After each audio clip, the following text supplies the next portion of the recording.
Principe 2. Coulant à flot et débordant. La semaine dernière, nous avons appris le principe de comment être béni en 2020. Il s'agissait de « Dieu veut vous bénir » et la seconde partie est « Le Seigneur attend et désire bénir tous ceux qui aspirent à lui, chacun de nous. Sa vraie nature est de vouloir nous bénir. » Cette semaine, j'aimerais que nous arrivions à comprendre pourquoi certains croyants ne sont pas bénis, alors que d'autres semblent tellement l'être qu'ils ne peuvent pas le contenir.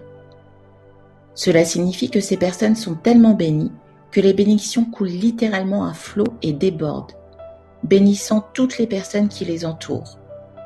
J'ignore s'il en est de même pour vous, mais c'est le genre de bénédiction que je souhaite recevoir, des bénédictions pressées et débordantes.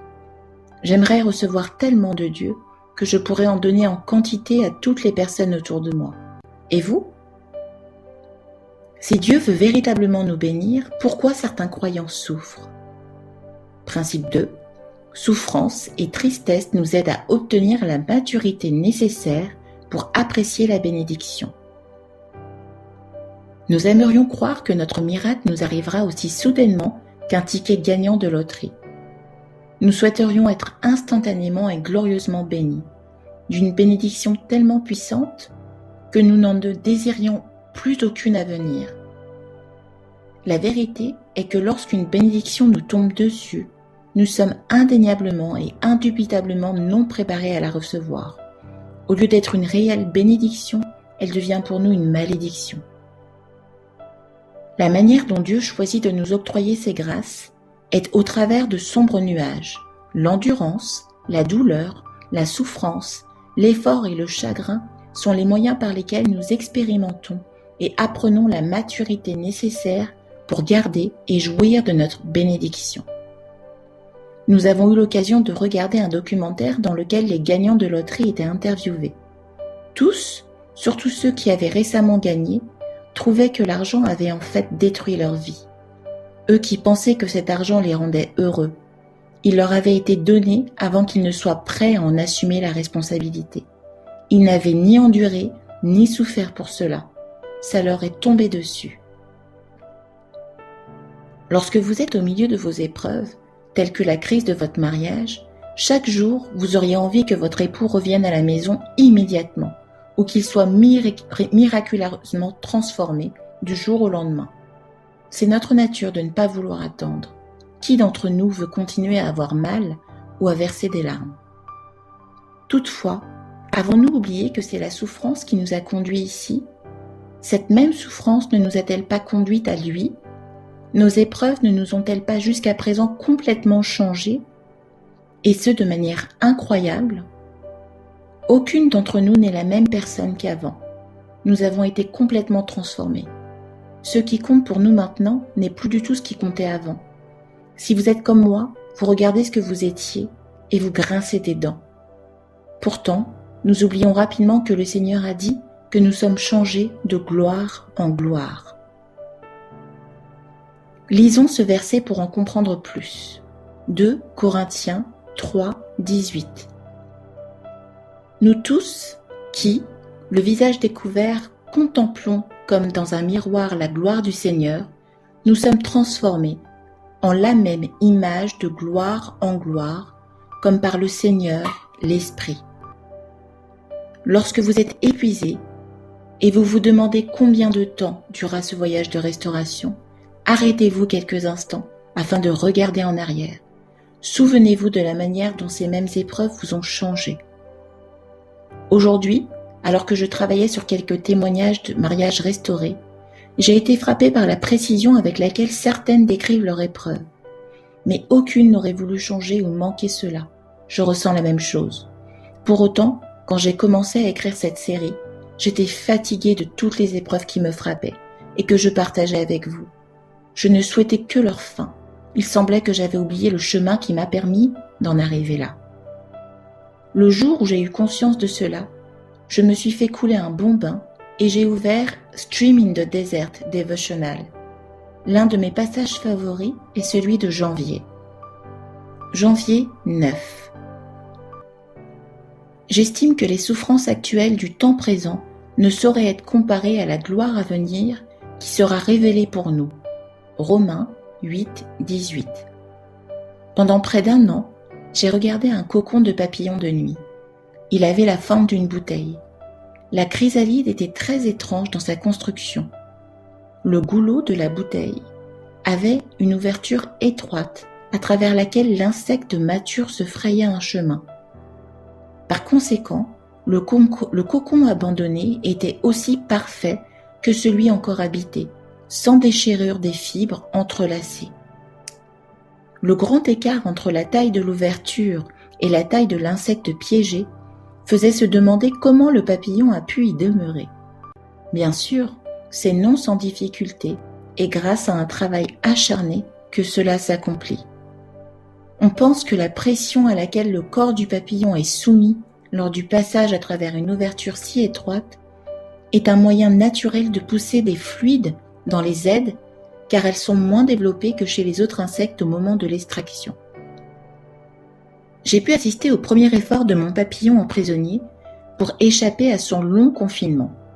Toute la matinée, je l'ai patiemment regardé lutter et s'efforcer d'être libre. Il n'a jamais semblé capable d'aller au-delà d'un certain point. Et à la fin, ma patience était épuisée.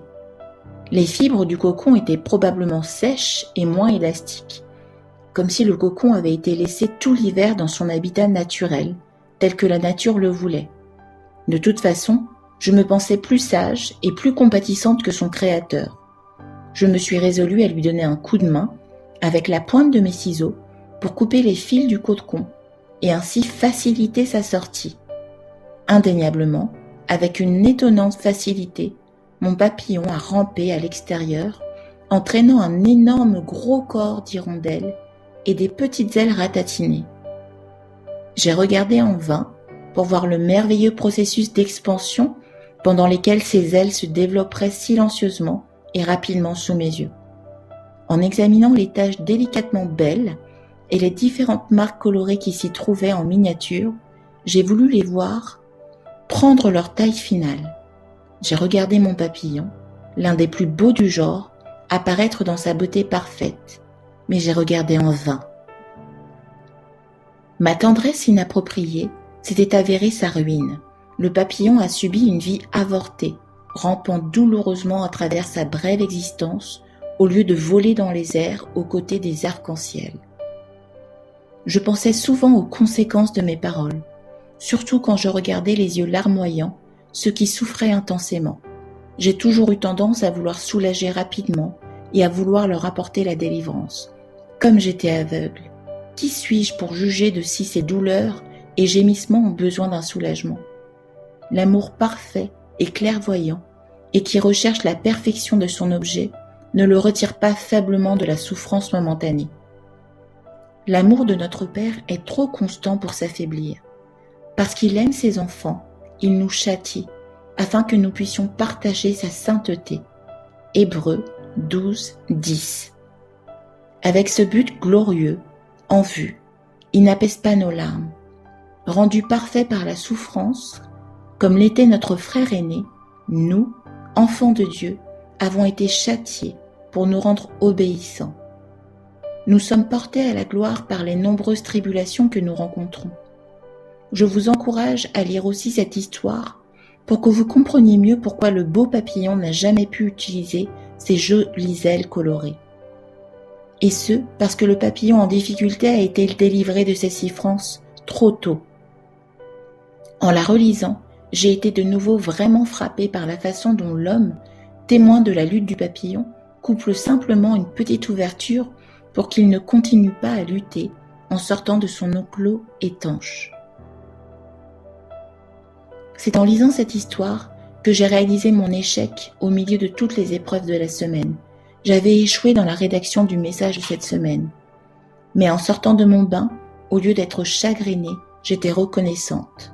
Reconnaissante pour un Père céleste qui m'aimait tellement et qui m'aimait assez pour me laisser grandir. Il me change afin que je sois plus comme lui. Il veut faire de moi une épouse appropriée pour son fils.